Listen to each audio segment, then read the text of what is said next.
Okay. So next month is Adam McIsaac talking about Northwest coastal Indian carving, particularly specialized in those tribes along the Columbia River Basin. I think it's going to be a terrific program.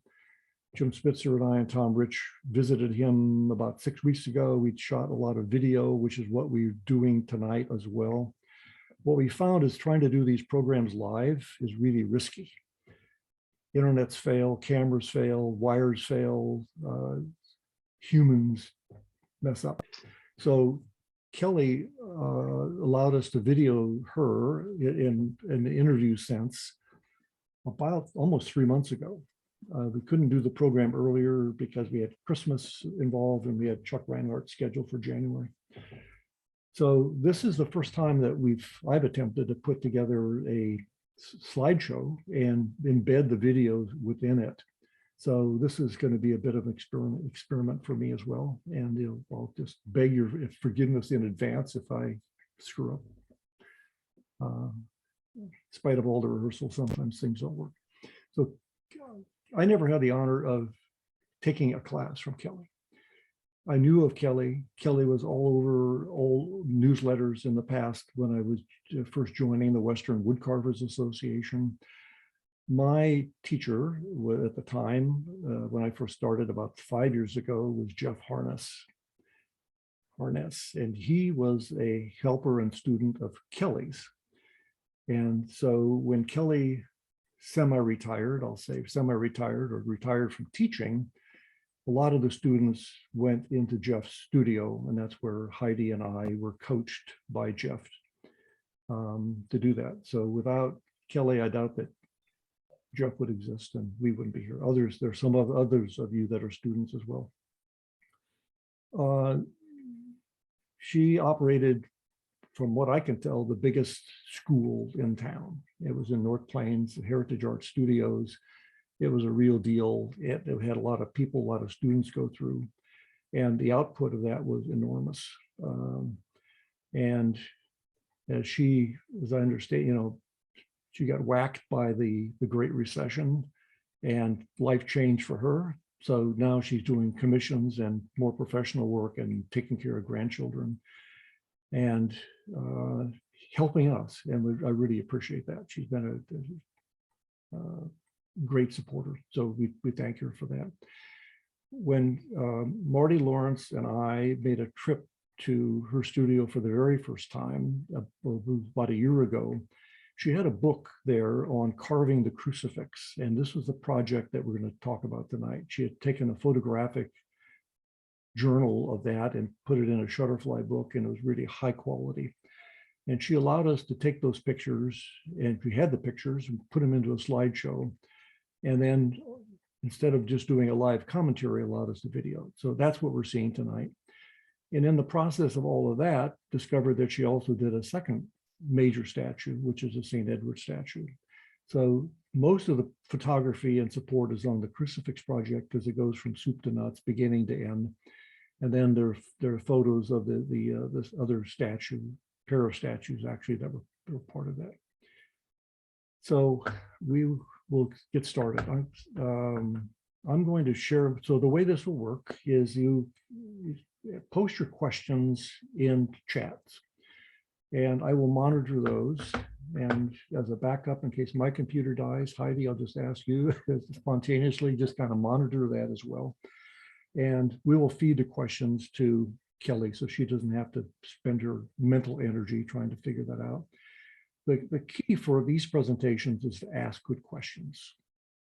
And a lot of you are shy. I'm shy. It's harder to get started. So think as we get going, what questions might be that would be informative for everybody, that would be, related to the theme. But don't hesitate to ask if it's too simple. To ask a question, because these things usually will stimulate conversation. And we'll pause. There's about 5 breakpoints as we go along, and if there's no questions, we'll keep going. And from there, we will go. So I'm going to share my screen.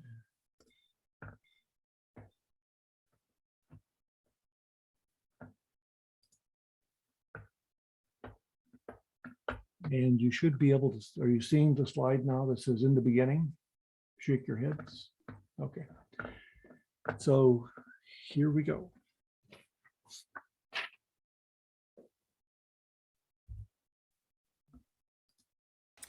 Hi, I'm Kelley Stadelman. We're here in my studio today to talk about a project I did for St. Edward's Church in North Plains.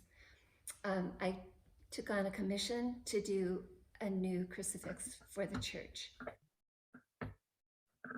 Ah, that was my mistake. Hang on. So I always wanted to carve a crucifix. I thought that I need to restart that. I moved my mouse and I didn't understand how that was going to. Here we go.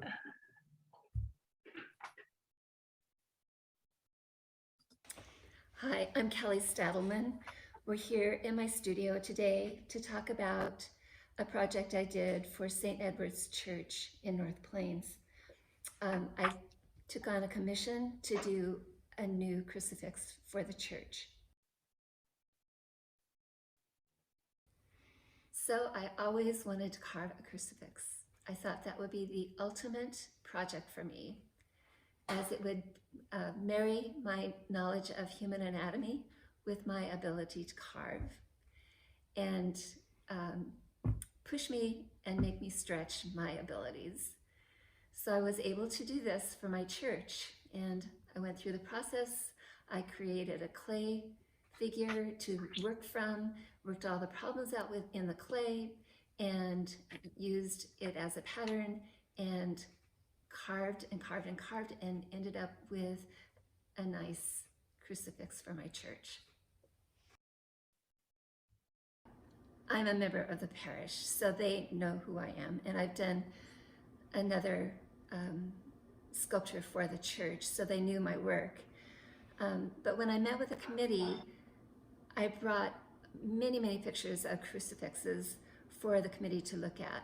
The priest was there, and there were probably 5 people. They looked at all of the pictures of different crucifixes from all over the world that I got off the internet, of course. And from those pictures and discussion, they were able to narrow down the project for me. One, they wanted the project to be bigger. That was number one. They wanted the body of Christ to be painted and look like a real human being, not stained wood. They didn't want it to look gruesome or bloody. They wanted it, but realistic, so that children wouldn't be frightened of it, but understand that Jesus wasn't man. They wanted the stage of the crucifixion that Jesus was in on our crucifix, where he was at the end of his life, just before he passes, giving himself over to God. And in that moment, he relaxed and looked to heaven. And the facial expression that they were running from me was a relaxation, a slight opening of the mouth, a relaxing of the jaw, and looking to heaven. So that gave me a lot of really good information. But the problem was never resolved about the size. So I came home to the studio, tried to figure out how I could help them figure out the size. So I found some chicken wire, and I scrunched it in and sculpted a figure that was in proportion, no detail at all, but I had the arms, legs, and head and torso in chicken wire. Then I wrapped it with tissue and spray painted it in a flesh color. I met back at the church with a group of the parishioners, and I was able to put this chicken wire sculpture up in place. And because it was chicken wire, I could squish it down and make it a little bit smaller. I could pull it back out. And after that meeting, we were able to decide what size the crucifix was going to be.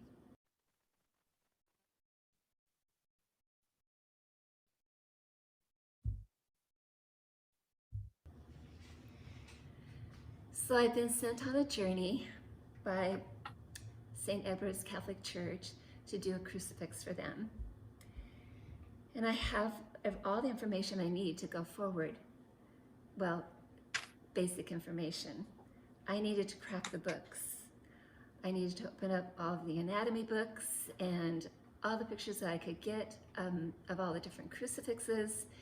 Those helped me see where the muscles twist and turn from one joint to another. Getting the anatomy in the right place. I had to do a lot of studying, a lot of drawing. I'd sketch and sketch. I wanted to get everything in my mind, going through all of this process to help solidify my goal to get this crucifix carved.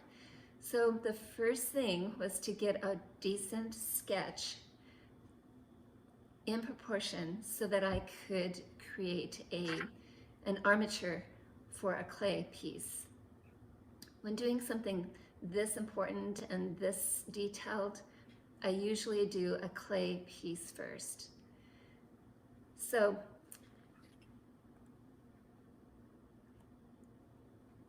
out came the books.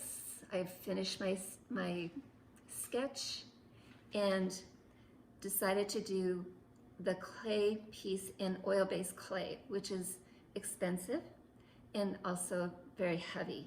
So I needed to find a way to create a very lightweight armature to build the clay onto, so I didn't use too much clay. So I went to Home Depot, bought some pink styrofoam insulation, took the drawing that I did and made a paper pattern to draw onto the styrofoam and cut out the body with my bandsaw. Took several layers glued together to create this armature. After I got that chunk of styrofoam together, I got out my kitchen ginsu knife, the serrated knife, and started to carve the shape of the body so that I could build the clay on top of it. I got it pretty much all carved. I realized that I didn't give myself enough depth. The forward knee wasn't high enough. The pelvis was very straight on. I needed to give, because his legs were different, I had to get the pelvis tipped a little bit. So I got out the ginsu knife, cut him off at the waist, cut the leg off of the hip, and cut the knee off of the leg. And I reassembled it using a wire to attach it and give myself more depth and the right posture. And then I put it together with spray foam.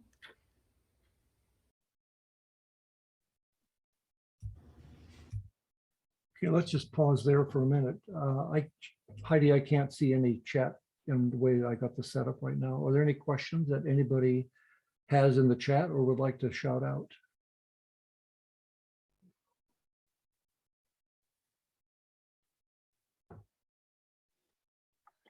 I have a question, if it's all right. Yeah, go ahead. So I can't imagine a subject that's been carved more frequently than Christ. And I was curious how you did a great job of describing how you got the proportions and things like that, but how did you settle on how he would look, like his hair being curly or straight, or his features, how buff he is or how slender, things like that? How did you come up with that? Well, I imagine, am I on? Yes, you're Yeah, on. okay.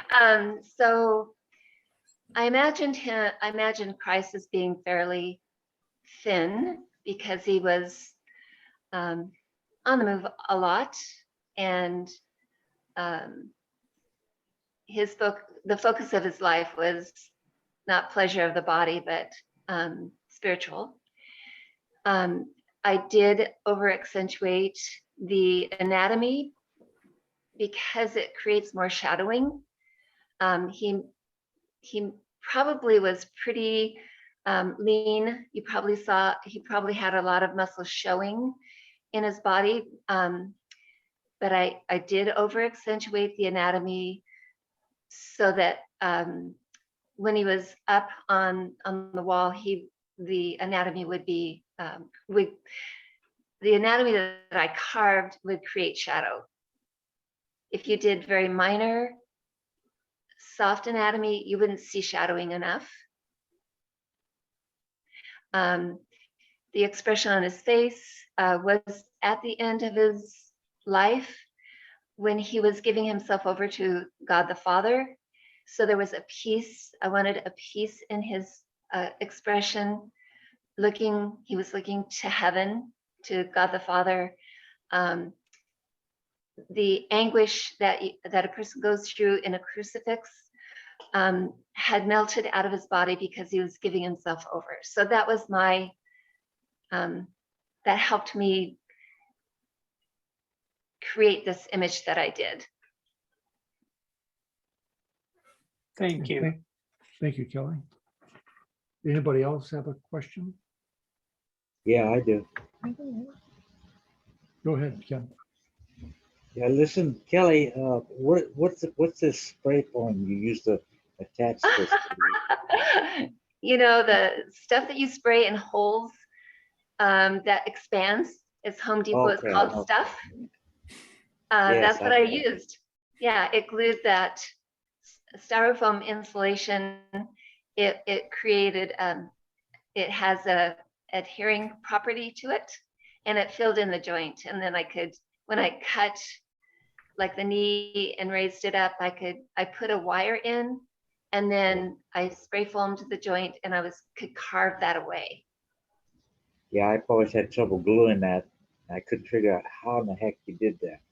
I never thought of that insulation, or it's actually an insulation foam. Yes. Yes. Yeah, okay. I should Nice have to thought of that. Thank Okay. you. All right. All right. Anyway, I'll play with it. Thank you so much for your time. Yes. Okay.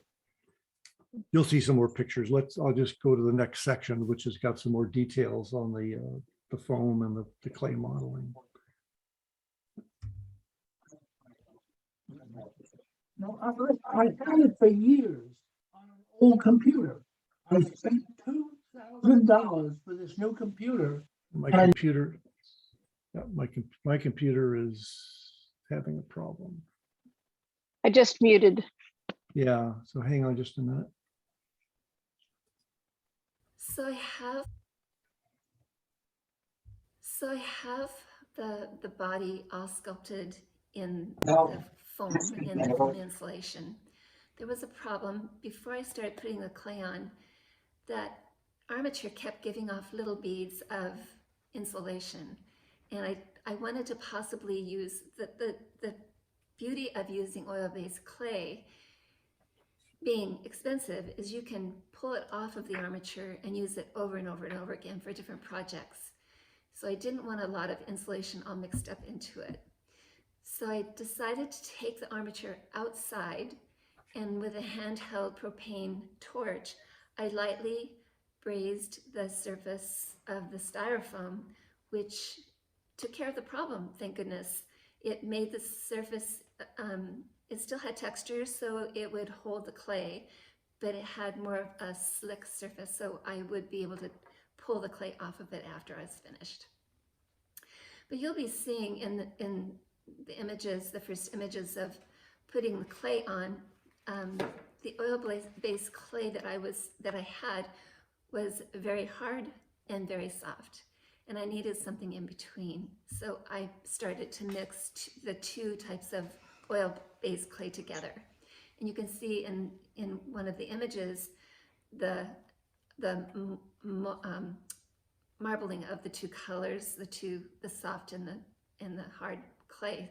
So I had to, in the future, I had to spend a lot more time kneading the clays together because it's so distracting to see that marbling. It's hard to see the anatomy you're trying to create. I just thought I'd mention that this oil-based clay is about $28 for 2 pounds. And I've got a lot of clay in this piece if you're doing something big, and it'd be nice to use it again. So I began placing the clay on the armature, building muscle groups. I knew there were, very prominent muscles that I wanted to make sure could be seen. I built the musculature so it created good shadows. It's like an emphasis of the anatomy of Jesus. You never know what the light is going to be like when you do a carving. So if you can overemphasize some of the anatomy, it helps create shadows and makes it look more realistic. So I started on the body in the front, measuring. I did a lot of marking on the armature, marked the midline. There's keys that you can use. How many heads are there down the body? So I would mark the landmarks using the measurement of the head to find where the bottom of the neck is, where the nipple line is, where the pelvis starts, how many heads are in the femur, the upper part of the leg, just marking everything. I put a circle on areas that were going to be really prominent, for instance, the rib cage and the knee that's forward. The chin, I wanted to leave the chin alone, but there's a lot of wood to remove under the chin.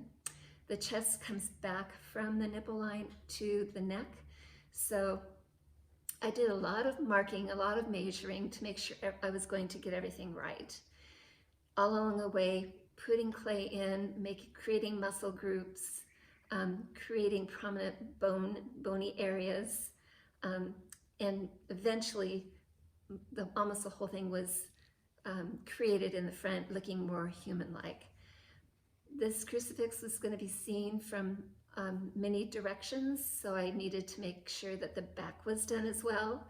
So I did flip the armature over and created the anatomy on the back. I wanted to get it right. I wanted to be able to look at this clay piece while I was carving. I wanted it to be right so that I could actually do measurements off of it. Obviously, putting clay on a piece of styrofoam is not going to be intimidating at all, but carving in wood, you can only take away wood. You can't put it back on. So it was really great to have the anatomy figured out, where all the anatomical parts landed, the muscles where they attach to the different joints. That was all, I figured that all out doing it in clay.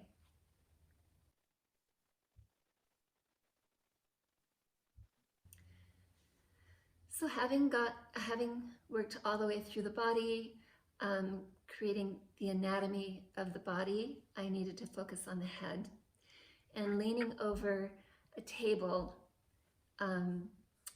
working on the head was difficult. So off it came. I cut the head off, and I was able to hold it in my hands, looking straight on, marking the midline, putting the anatomy in, moving it around until I got all, the eyes, the nose, mouth, the chin, the shape of the jaw, that was all correct. Then I had to create that expression of himself relaxing and, looking up and giving himself over to God the Father. So I needed to get that right. Once I felt comfortable with that, I put the head back on the body, and he was looking straight ahead. He wasn't looking up at all. So off the head came again, and I took just a wedge of the styrofoam and stuck it in the front, and that tipped the chin up. So I was able to get that posture of the head where I needed it. And then from there, I was able to sculpt the neck and sculpt the hair onto the head. And then the crown, I just did like a snake rope of clay and wrapped around just to help myself visualize that. I didn't plan on carving the crown of thorns because many of the images that I had of crucifixes that were carved, the thorns were broken off, the vine of the crown of thorns was broken. So I decided to do that and add it on, and I'll talk about that later. So I felt very accomplished after getting the clay piece finished.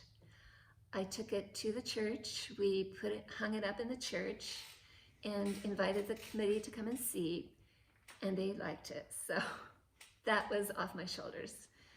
You can see in the image that I had the clay piece attached to a plywood cross. It helped me know for sure that all of the points of the body that would be against the cross were actually against the cross, especially the hands.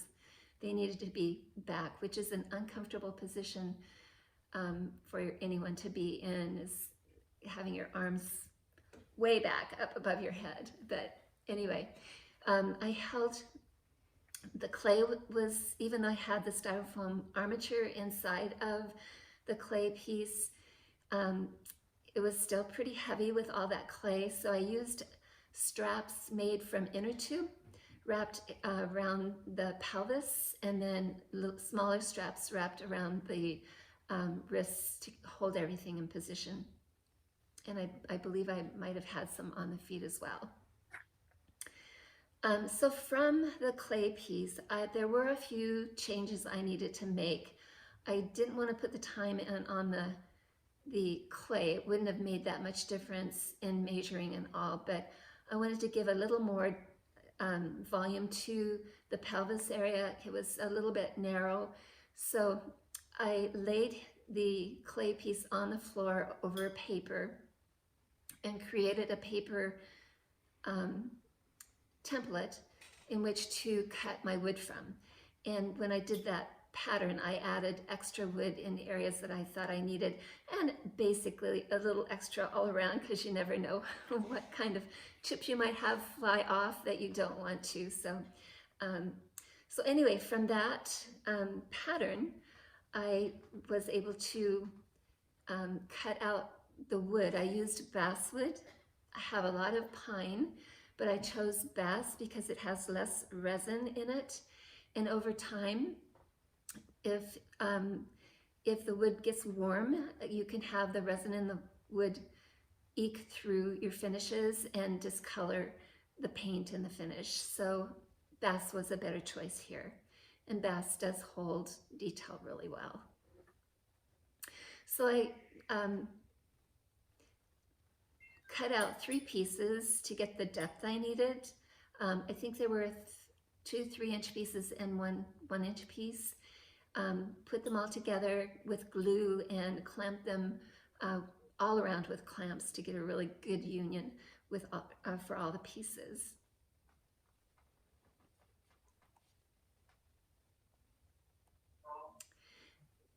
Then, once it was dry, I needed to get going on chunking wood away, but I got my pen, my ruler, and I started to mark all the landmarks that were important. I focused at first on what needed to go away.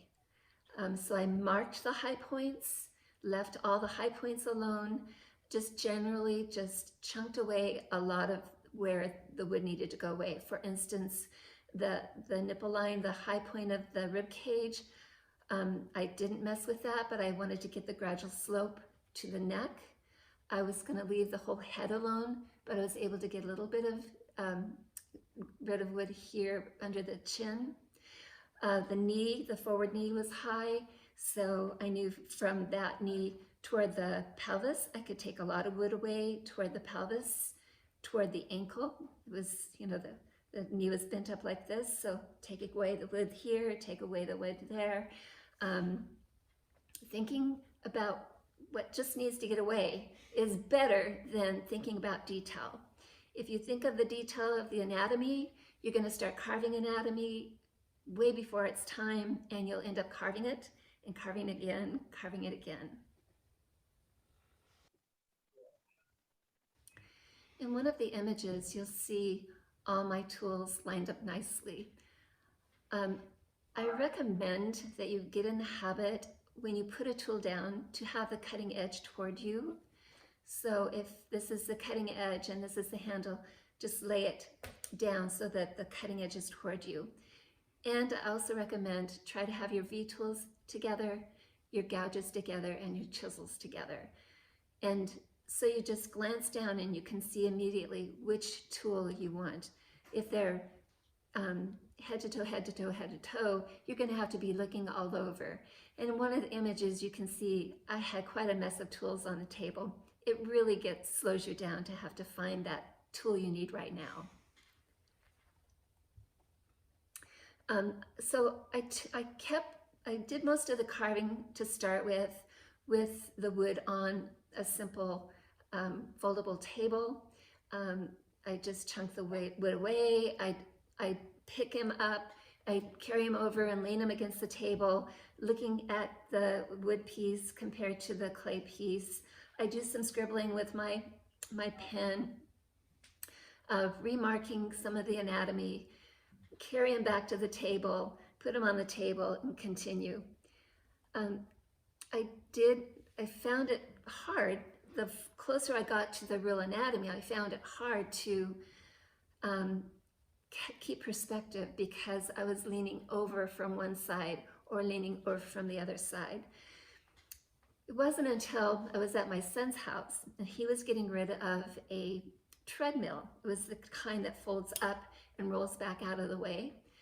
He had disassembled it, it was not working, and all that was sitting there was the frame of the treadmill. Light came on, it's like, that's my new carving stand. So I brought it home, I attached the wood of the corpse to a piece of plywood, just screwed to the center of his back, and then put some 2x4s on the carving on the treadmill, and then screwed the plywood to that. And this treadmill was able to tip forward and backward, and I could screw it down to my carving table and it would stay there, and I could carve, I could unscrew it easily, tip it, and it made it much easier. I could stand right in front of the wood and go to side, step back, and be able to see and keep perspective much easier. You'll see pictures of that treadmill later on. I didn't get all the video synced with all the pictures. Let me just pause here for any questions now. Kelley's going to focus more on the carving side, then we'll get into in the painting and then all the details from the accessories. Are there any questions in the chat, Heidi, or anybody want to shout out one? We just had one from Steve, and Steve Moore asks, what are the scales of the body and the cross? Oh my goodness. That's a hard one. I looked at a lot of pictures, and the cross was, the upright part was usually, I just tried to visualize it. I wanted the cross longer than his arms and higher than his head and longer than his feet. And I just guessed at it. I didn't have proportions necessarily. Just looking at other images is how I came up with that. Kelley, about how tall is the crucifix torso and the cross overall? The torso, the whole crucifix, the whole body is about 60 inches tall from head to toe. The arms are a little bit higher than that. And I would say the cross is maybe 16 inches higher than his head, maybe. Yeah. Yeah, We have a- I don't remember. Okay. I see it every Sunday, but sorry. Kelly? Yes. This is Jim Spitzer in Portland. As a 70-year-old carver with only a few years of experience, I'm totally intimidated by the prospect of doing something that should have a realistic human or animal face or body. Are you a professionally trained? I mean, from college age, were you a sculptor, or did you have formal education in this, or did you just pick it up bit by bit? Bit by bit. I know a lot about human anatomy because I was an X-ray technologist, and so I had a lot of human anatomy and physiology in college, but not sculpture. It was a real stretch for me. It was very intimidating for me to do this. And that's when you practice in clay first. And then it's so easy to walk over to the clay and take a measurement to see where you are in the wood. It's a good thing to intimidate yourself once in a while. It helps you stretch. Kelly, Yes. we have a question from Brian Conroy, and he wants to know, did you use dividers to continually compare the measurements from the model? I did. I usually don't, because mostly what I do is folk art. But yes, I actually ended up putting metal wire in specific areas, like in the armpits, so that I was always measuring from the same point. Yeah, it was really good to have specific measurements from the clay to translate to the wood. Because I would think that at times when you're working in the wood, you think, well, this is about it. And you'd walk over and take measurements. It's like, oh, wow. Like you can see in the face on the left-hand side of the screen, it's really broad in the jaw. In fact, the one in the middle of the screen, he's still pretty broad there. I thought he was really close. And then when I did measurements, I needed to take more wood away. It's very intimidating to take wood away, not so much doing the clay. So it really is practicing, doing it in clay helps you practice. And then the benefit is you have something to measure off of. Yvonne B wants to know, start to finish, how long did it take? And I'm going to throw in another question. Start to finish, how long did it take? But then once you got to the carving, how long did that part take? Thank you. Yes, the whole process, the thought process before you even start.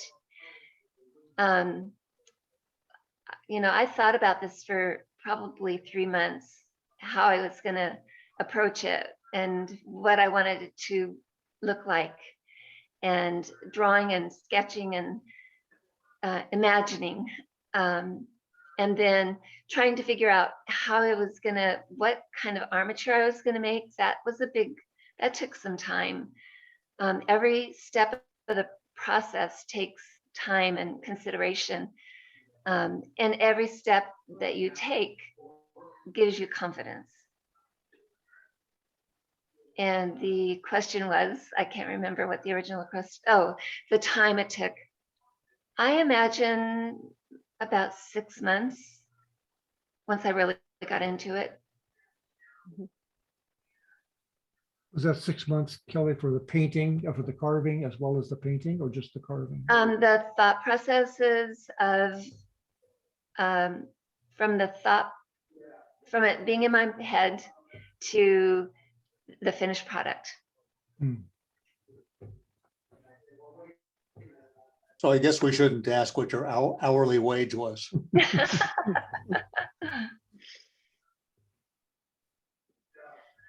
Okay, let's keep going. So I got the body munched down most of the wood, removed the bulk of the wood, and I started in on the detail. I never try, I try to never work in one place until it's done. I try to keep the entire project munched down to the same spot, either full into the detail later on, just getting to the beginning of putting detail in, but keeping the whole thing going at the same level. You could end up carving a lot of time on a leg, say, and then it may not go along with the other legs. So it's good to keep everything going all at once.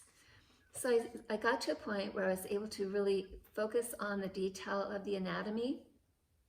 I got the body pretty well finished and needed to start on the head.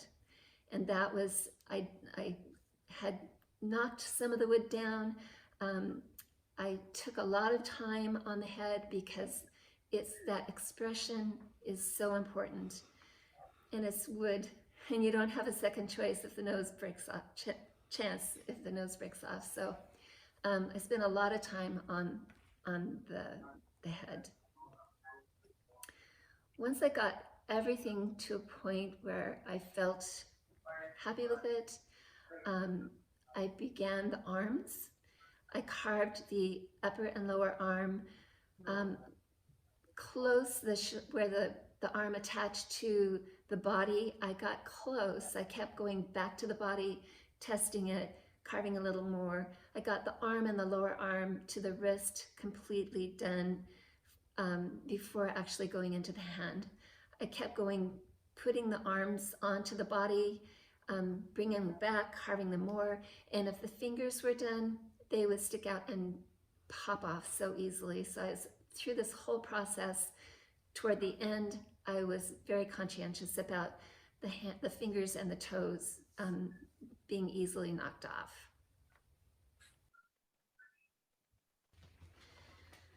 So once the arms were pretty close to what I needed, where they attached to the body, I stopped carving. And because this was a realistic body, I needed to sand off all of the carving marks. So before the arms were attached, I knew I would be turning and tossing the body to get all of the sanding done. The arms would be turned and tossed. So I left the hands, but I got everything nicely smoothed down. I started with a fordham, knocked the high points of my carving facets down, and then the rest of it was all carved by hand.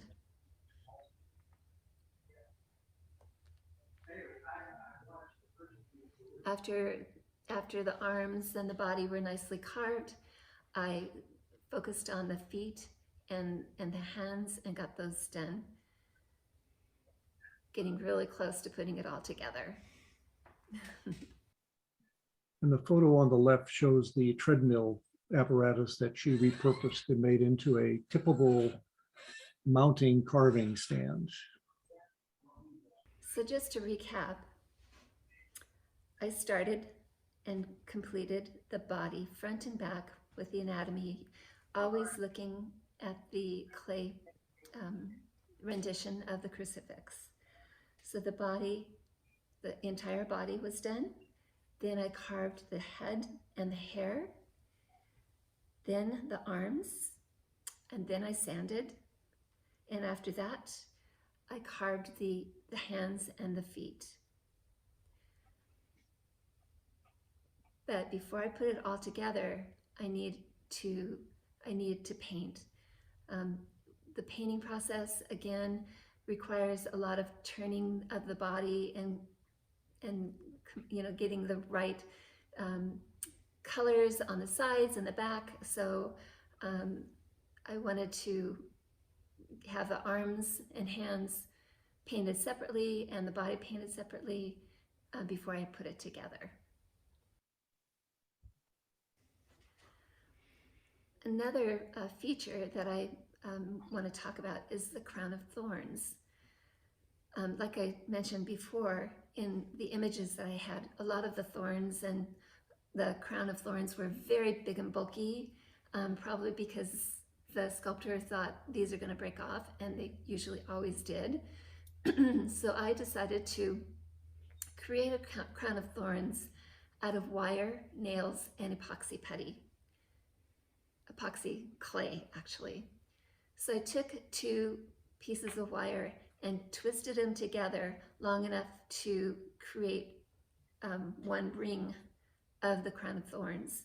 So I would twist it and wrap it together, create a ring, and then I took nails the right length with a fairly decent head, and I bent the nails to create a thorn. And I fed that through the twists of the wire and used the epoxy clay to anchor them to that ring. So I did a whole, after that one wire was done, I sculpted the epoxy clay over the top of the wire. Then I repeated it 2 more times, each time that the second ring was intertwined into the first ring, and then the third ring was intertwined with all 3. After they were all sculpted with epoxy clay, then I got out the Fordham and I started to grind away and trying to give it a little texture. The thorns were kind of big and bulky, so I ground those down to make them a little finer looking. And so you can see in the image that these 3 rings were all together and kind of clunky looking. After grinding them down, then I was able to paint them and make them look like a woody vine with thorns.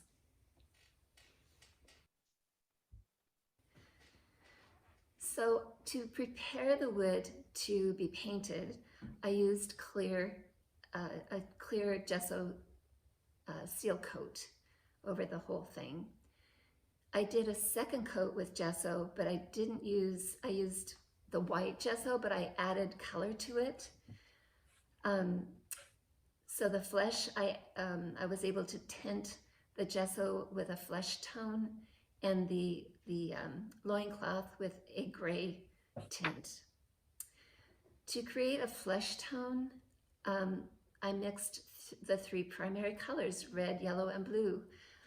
However, I did use an artist grade paint. I needed a paint that wasn't going to fade with time. I wanted it to be archival and good for decades to come. So I chose a really high quality acrylic paint. I used the brand Golden. It has a really good color fastness rating. And using the golden colors, I used the Pyrrole Red and the Hansa Yellow and Ultramarine Blue, mixing them in equal parts, and I came up with a wonderful glob of brown. And to create flesh, you add white paint to that to different degrees.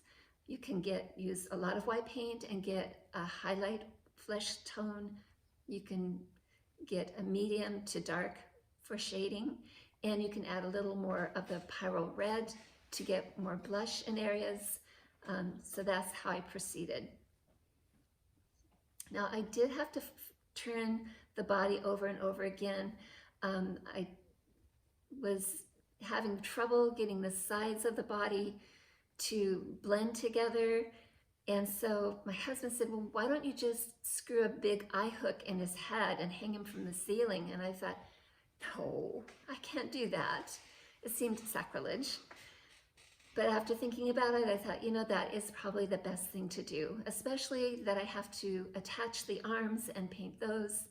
I don't want to be turning the body with the arms and the fingers sticking way out there. So we found a joist in the ceiling and hung a chain from the ceiling and put an eye hook or a screw hook into his head and hung him from the ceiling. It was really good because I could walk away and see if my shading and highlighting was appropriate. I could walk around and make sure everything was blended. And once I got the arms attached, I could get the, I put the arms together with, I used a double-ended screw bolt. I screwed it into the body and then pre-drilled the arms and, excuse me, of course I tested the drill. I put just a metal peg in there to make sure that the arms were going to fit nice and tight. Everything was good. So I was able to put the bolts in and screw the arms on, and it was a very nice tight fit. I did use the epoxy clay that I used on the crown of thorns to fill in a little bit if there was any, I didn't want any cracks to show, so I used that to smooth over, and it worked out really good. Then I could paint the arms and the body together there at the shoulders. I will talk about the hair. I started the hair with a burnt sienna, which is a red brown. If you paint it solid, it'll be pretty dark. So I did more of a wash of the burnt sienna to give a red highlight that eventually will come through to show the curl and flow of the hair. So the second coat that I put on the hair was a Jasonia brand product. It was her paint, and I used burnt umber to paint right over the hair. Jasonia paints can dry to the touch, but not be cured. Her paints cure over days. It takes days for it to be totally cured. So I painted over the burnt sienna, and when it was dry, just, like any acrylic paint, doesn't take very long, I took a wet rag and started rubbing away the burnt umber paint, and here is this beautiful red highlight that came through. I chose the red. It's just it's warm. If you were to, Jesus was a Middle Easterner. His hair was probably very black, very dark. You could also use blue as a blue highlight. I chose the burnt sienna. The eyes were based in white, and I painted those. That's a whole other process that I won't go into here. But once the eyes, or you can see in some of the images, he looks kind of spooky. But once his eyes were painted in, it really gave him life. Then I placed the crown of thorns on his head, got it all situated just right, and I used that epoxy putty or epoxy clay and anchored the crown of thorns onto the head so it wouldn't move, and painted so that it was inconspicuous. So I started to paint the loincloth. I started with a pale gray, and then with the mixing the paint, I could mix varying shades to darker gray, and I got some good shadowing with the darker gray, and then went back and highlighted the higher points of the draping of the fabric with a more white color to give a lot of dimension. I also carved the INRI sign that is at the top of the cross. I carved it as like a scroll, so that the edges of the roll of the scroll were off the edge of the cross. The INRI stands for Jesus of Nazareth, King of the Jews. The letters of that sign were incised lettering, chip carving, basically. Jesus was attached to the cross. Well, back up. The cross was made out of 3-inch thick pine. I think it's about 8 inches in width, and the cross needed to be longer than his body, sticking out past the hands by about a foot, and below his feet was close to 2 feet, and above his head about 2 feet. The body was attached to the cross at the back of his body.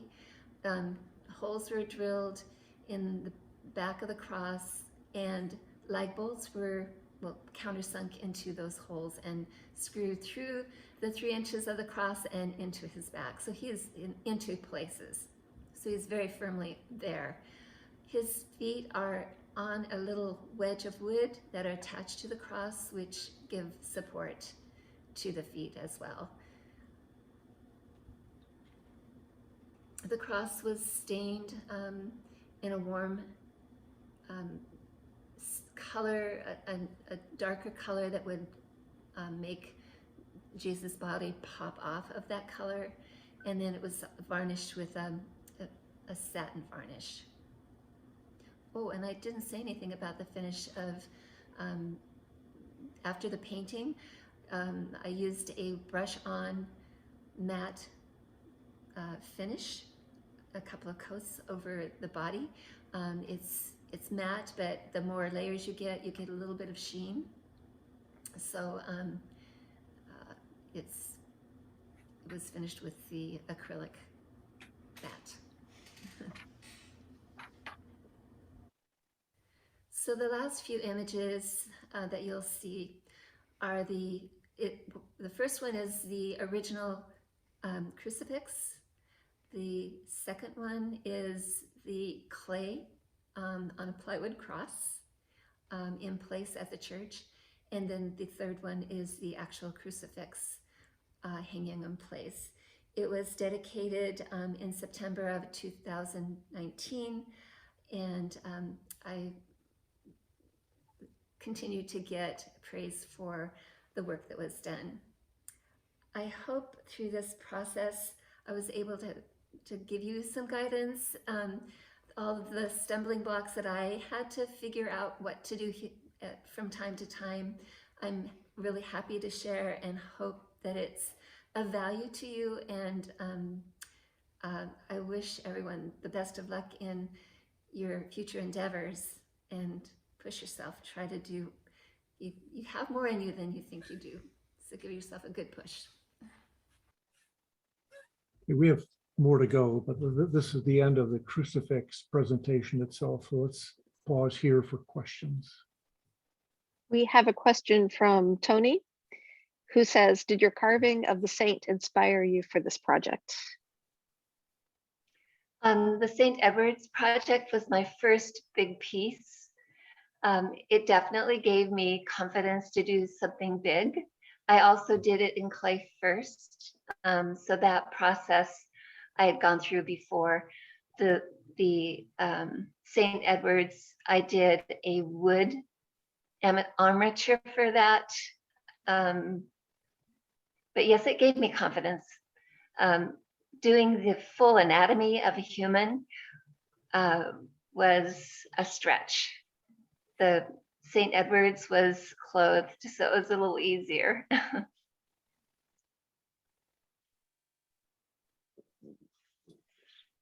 Kelley, That's all. Could you talk about your painting background? Well, I painted before I carved, so that was really a blessing to learn about shading and highlighting and the use of color, different colors together. You can see in the background, I walk in my studio and it just excites me to see a wall of color. But it definitely was a blessing to have that in my, in my background.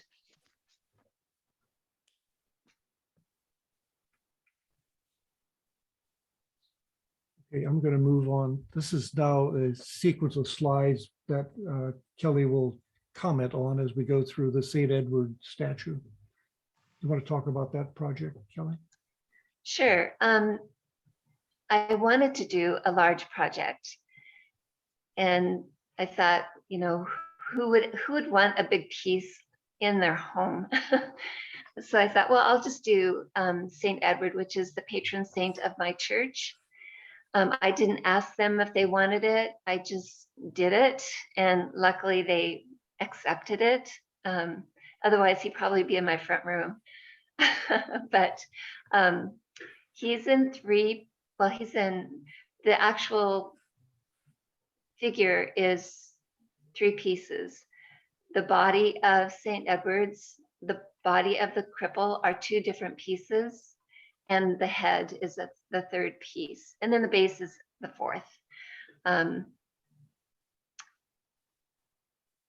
The thickness of those 2 bodies together would have been really difficult to laminate. I wasn't experienced at all. Maybe I could do that today, but I did them separately. It was easier to get the detail of the face, especially of the cripple, trying to work underneath the chin of St. Edward's would have been difficult. So maybe I would do it the same again. I had to carve the hands and the arms of St. Edward in the body of the cripple, and the arm of the cripple that goes around the back of St. Edward's had to be carved on the body of St. Edward's. So that was a bit of a challenge. Does that make sense? Like I didn't carve St. Edward's arms and then put the cripple in his arms. I had to, the arms are part of the wood of the cripple. Does that make sense? Yes. Anyway, then I carved the head separately. It would have been difficult. It was scary to do the head in place. If I had made a mistake, I could have thrown one head away and done another one. So maybe I would do it all in one piece at this, now that I have more experience. About how long ago did you carve this project? Oh gosh. Maybe 20 years ago.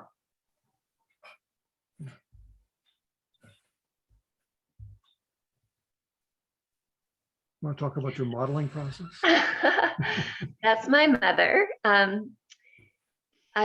needed to get an image of what your hands do when you're grasping something heavy. So I wanted this picture so that I could see how my hands were stressed when I lifted her. And that was the value. And then also her shape helped me imagine the cripple.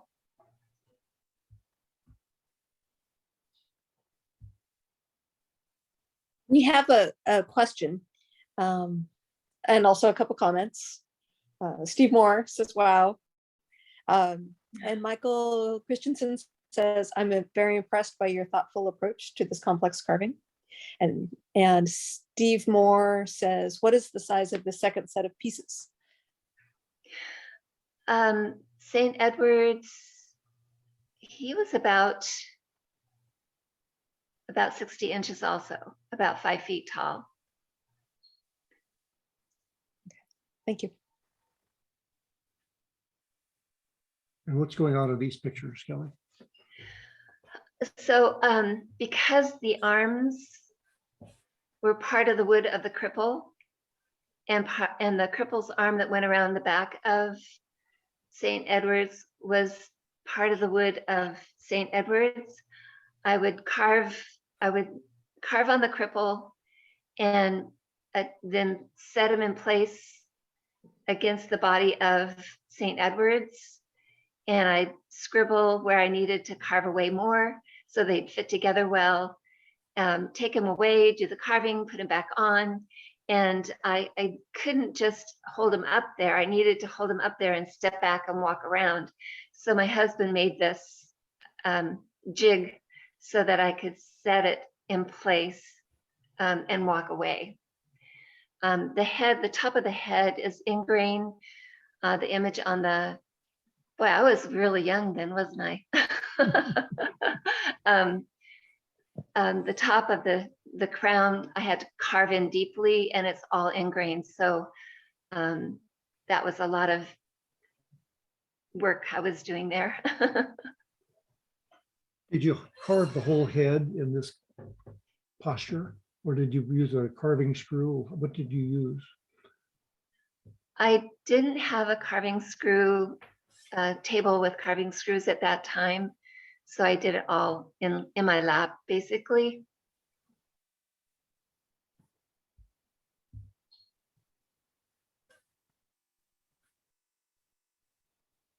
The crown is done with chip carving there. At first, I left the eyes blank, just all one color. People that saw it before we put it in place in the church, it's like it looked too spooky, so I painted eyeballs.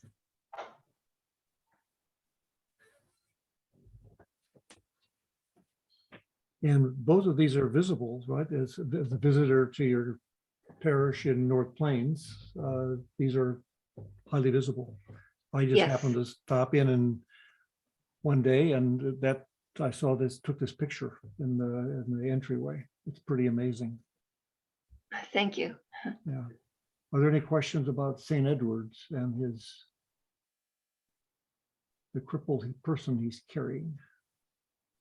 Kelly, are those pupils, are they totally round, or are they carved out holes that are painted black?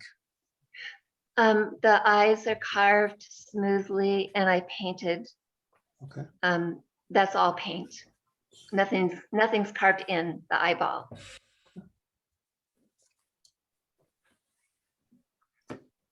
Jeff Harness was a student. This booklet is in the right next to the statue. It's kind of a documentary on the creation of the process. Some quite interesting details that Jeff left behind, but one that struck my attention was the last page called Care and Handling of the St. Edward statue.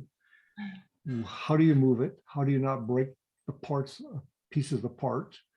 How to lift the cripple by his body and not his feet at the same time that the king is being lifted, being aware that the crown, making sure it does not hit anything while being moved, etc. So, in the end of the day, how do you have a priceless piece of work not be destroyed by amateur cleaners? So I thought that was a very interesting touch. We're going to move on. At the end of the videos we shot, we did some spontaneous ones. So these are as if you and I were walking through and asking Kelley questions. I want to say a few things about this one is a interesting commentary about commissions. Commission work. It's important to really listen to, if you go in for an interview with the people that are asking you to do the work, to really listen to what they're wanting. And you as an artist are a visual thinker, probably, and they probably are not. So try to know as much about the project as you can before you go in. Think of some questions that you might ask that will help them explain what they want, so that you can all end up on the same page. Also, find out who you're working for. Are you going to be working for one representative of the group, or is it going to be a committee that you're going to be working with? That can make a difference on your interaction with them. So here we are in the studio. The only place I could put the clay rendition of the crucifix was here over the cash register. But he's been here. It's 2021. He's been here for a long time, and I can't bear to take the clay off and throw the parts away. I'll do that when I do the next big project, but right now he's watching over the studio, and I love him to be here. I got so connected to carving. I painted before I was a carver, and you have to work very hard to get shadows and highlights and make things look three-dimensional on a flat surface. With carving, you could actually get the shadowing, the 3D right there in the wood. It was, I absolutely love carving, still love carving. And it took me places I never dreamed it would. I ended up with a studio in, well, I taught first. I traveled all over the northwest part of Oregon teaching, and I had young children, so I thought maybe I should have a place for people to come that's closer to home. So we bought this little house and created a studio in it, and I taught classes there, and it grew and grew, and I ended up with as many as 5 regular wood carving teachers and probably 3 or 4 painting teachers. We had 2 separate classrooms, and served a lot of people, helped a lot of people find a way to create. The name of my business was Heritage Art Studio. It grew from an art studio to a interior decorating gift shop, and I actually had 2 stores at one time. And then in 2008, the retail part crashed, the market crashed, and I thought it was time to get out. So we continued to teach classes there until I was able to rent the studio space, and I discontinued teaching. Let's do a studio tour. This is a picture of your studio, everybody. So after closing my studio in North Plains, I needed to get back to carving. And my students wanted to carve. I wasn't so sure, but I did get a studio. This is it. My husband built a shop, and I was able to talk him out of 20 feet of it. So here it is.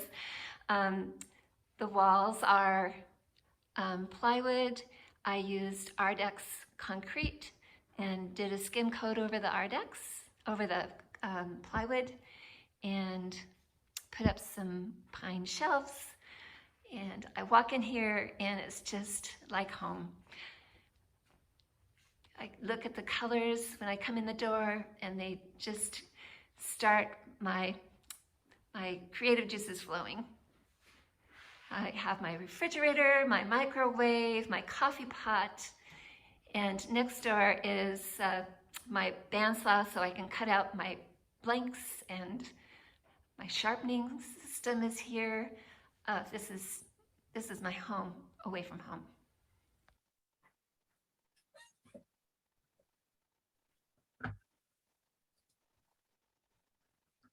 That is the end.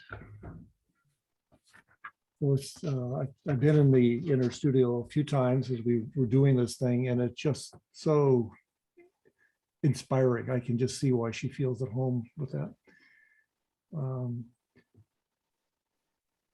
Kelley, you have a lot of carvings on the walls, on the shelves. Are those yours, your students? What is the background of those? Most of those are mine. There's a few that are not.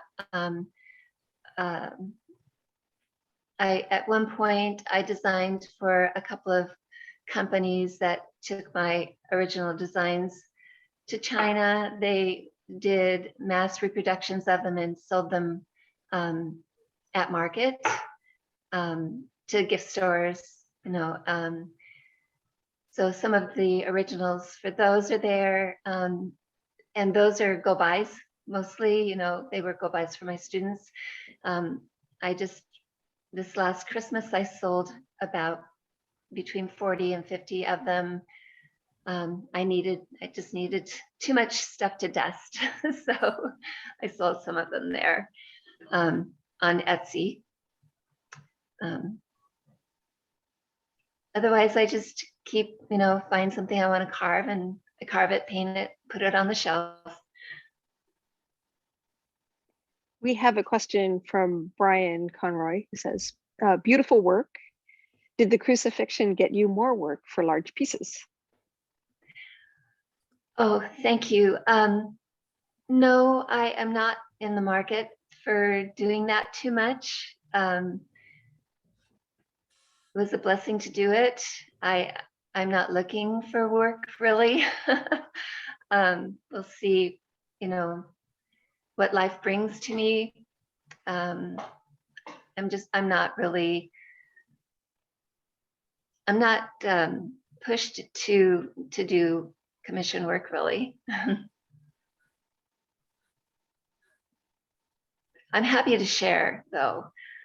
I'm very happy to share if I can help anyone through showing the process that I went through on the crucifix, helping someone do a project, you know, break the ice, help you break the ice and getting into a big project. That makes me happy. I've asked Kelley if she'd be willing to be an invited guest in conversations about her experience on almost any topic. She has had a number, besides her own work, she's had a number of nationally known trainers and carvers in, and some of the examples in her shop are from those workshops that she's done.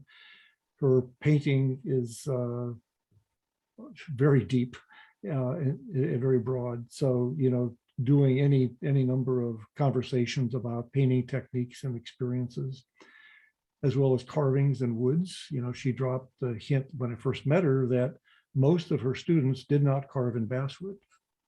They carved in what, Kelley?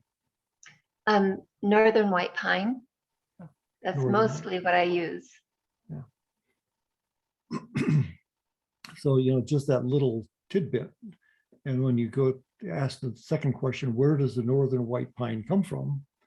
It was a husband had a trailer that visited a mill in northern Idaho and brought it back and dried it and remilled it. So it's not going down to your favorite local store and buying it. But as a result of that, in some of the beginner classes I'm doing, we're using eastern white pine because the northern white pine seems to be scarce. And then that eastern white pine has got some interesting characteristics. So that was, you know, the direct outcome of that. Are you working on any projects today, Kelley? No. No, I just painted the inside of a 1,500 square foot home that we rent. I've been really involved in getting that place ready to go, and I've had to step away from carving for the last couple of months, just because life happens. Do you care to share what you did for fun the last week? We went to Florida. We first went to Sanibel Island, which was beautiful, and picked up shells, which was addictive. I think we sent home about 45 pounds of shells. And then we went to the Everglades and rode bicycles for about 15 miles.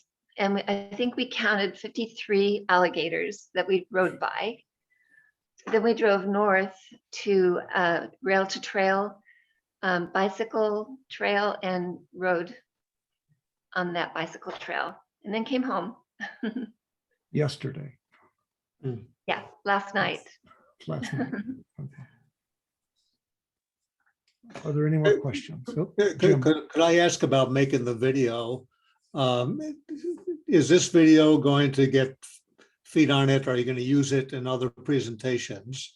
And Larry, did you make the video, or was that done by Kelley? It was done by the two of us, and you can see how amateurish it was, but it was not bad, I don't think. I think it was very good. It was very good, and the production was different. wonderful. Yeah. I would do things differently. I didn't get the video synced with the slides. We didn't go through the slides, the photos one at a time, so I had to kind of mishmash those together. But we were learning. We're getting better at this. The goal of all of this was to take Kelley's Shutterfly photo album, put it into a PowerPoint presentation, embed the video, and then you can actually record everything and create an MP4, create a movie.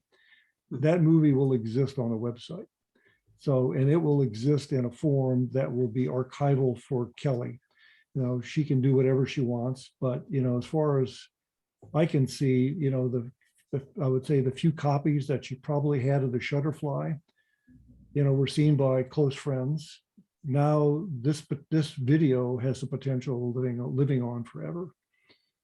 And her voice, you know, her annotation, and I suspect if you ask her, she'd probably say, "Let's do it again. Let's do it better." But it is what it is. And we're doing the same thing. You know, Jim's leading question. We did the same thing with Adam McIsaac, who is next month's speaker. It's just informal. What it does is allows you to snip out all kinds of stuff and not have to worry about a continuous live TV program for 90 minutes. But thanks for asking, Jim. Good job. Okay, I think we're done. Larry, Kelly, thank you so much. Thank you so much. I really appreciate the opportunity to share, and you did a great job. Yeah, you did a great job. So I will actually make one other comment. Kelly and I, as usual, got together a little bit ahead of the program to make sure our connections worked, and we chit-chatted. I told her about gathering of the guilds and the opportunity, and she says, "I would be loved to be a demonstration carver at the booth." And that just really made my day and my week and my month to be able to have, you know, someone so busy with life and grandkids and everything else that goes on. But the gathering of the guild, we will have not only the opportunity to exhibit carvings and sell carvings, but we also will have a carving demonstration station set up that we need to rotate people through. So if any of you are willing to be demonstrators as well, that, you know, we have shifts, 4-hour shifts over 3 days, and we need to staff it and get it done. And I think we can make really quite a good impression on a lot of people. So thank you, Kelly, for being willing to do that and set an example. Okay. Heidi, thank you very much. Nice to see everybody. Thank you for the program. Hope you see you next month. And if not, we'll see you online sometime. Take care, everybody. Great. Thank Thank you, Kelly, Larry, Heidi. Wonderful. Thank you.